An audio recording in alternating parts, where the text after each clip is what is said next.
যে আমি যদি আপনাদের ভোটে নির্বাচিত হই, শতভাগ মানুষের কল্যাণে 100% কাজ করব। আল্লাহ তাআলা আমাকে যতটুকুই দিয়েছে, আমার কোনো বদ অভ্যাস নাই। বদ অভ্যাস কি? একটা পুরুষের বদ অভ্যাসটাকে জুয়া খেলা, মদ খাওয়া, পয়সা উড়ানো। আমি পয়সা উড়াই না। আমি আমার সাথে যদি আপনারা চলেন, দেখবেন যে অতি মিতব্যয়ী জীবনযাপন করি। আমি গাড়ি চালাই তাড়াতাড়ি যাওয়ার জন্য। আর যদি আমার গাড়ি না তাড়াতাড়ি রাজনীতি না করতাম, ব্যবসা না করতাম, তাহলে আমার গাড়িও দরকার ছিল না। আমি রিক্সা, বাসে চলতে পারতাম।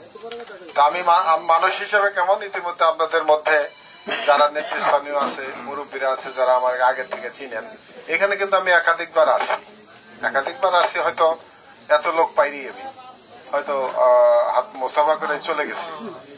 তো আমি বলতে চাই যে আপনারা জানেন আমি অতি রাজনৈতিক মানুষও না। আমি আসলে সমাজকর্মীর মতো একজন মানুষ। আমি একটা হাসপাতাল চালাই, আলোক হেলথ কেয়ার হাসপাতাল চালাই। এটা চালাই ধরেন আমি 11 জন ছেলে মেয়ে পড়াই, আমি পড়ার খরচ দিই। আমি একটা নুরানি মাদ্রাসা চালাই, দাখিল মাদ্রাসার 20 বছর সভাপতি। আমি চালাই ওটা প্রত্যেক সত্যি পাও। আমার বাবা ছিল, তারপরে 20 বছর আমি আছি। এইভাবে আমি সামাজিক মানুষ। আমার একটা অংশ মানুষের কল্যাণে যায়, একটা অংশ আমি নিজে খাই, আর একটা অংশ ডেভেলপমেন্টে থাকে, উন্নয়নে থাকে। তো আমি আসলে কেন রাজনীতিতে আসলাম এটাও জানি না। আমার কাছে আমি জীবনের শুরুতে রাজনীতি করেছি, ছাত্র জীবনে অল্প, তারপরে কর্মজীবনে ঢুকেছি। ঢোকার পরে আমার কাছে কেন যেন মনে হয়েছে যে আমি যদি সংসদ সদস্য হইতে পারতাম তাহলে ভালো হইতো।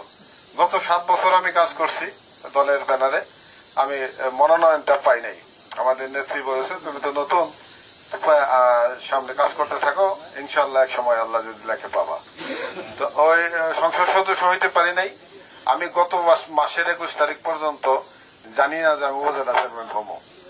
এটা মানুষের দাবির মুখে, নেতাকর্মীদের দাবির মুখে আমি প্রার্থিতা দিছি।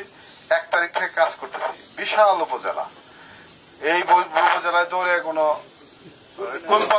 কুল পাওয়া যায় না। কারণ এখন তো ভোট প্রার্থনা হইলো ডোর টু ডোর।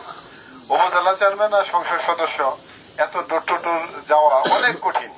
এটা চেয়ারম্যান হওয়ার মতো নির্বাচন করতে হয়, প্রতিটা ডোরে ডোরে যেতে হয়।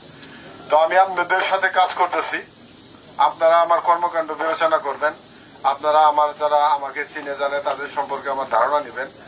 আমি যদি আপনাদের ভোটে নির্বাচিত হইতে পারি, ইনশাল্লাহ আপনাদেরকে শতভাগ সততার সহিত সার্ভিস দেব, এটা আমার অঙ্গীকার থাকবো।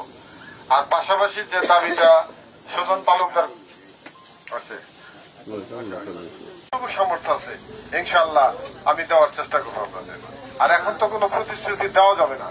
নির্বাচনের সময় যে কোনো সময় যদি এই ফাইল ফুটেজ উঠায় তাহলে প্রার্থীরা বাতিল হয়ে যাবে।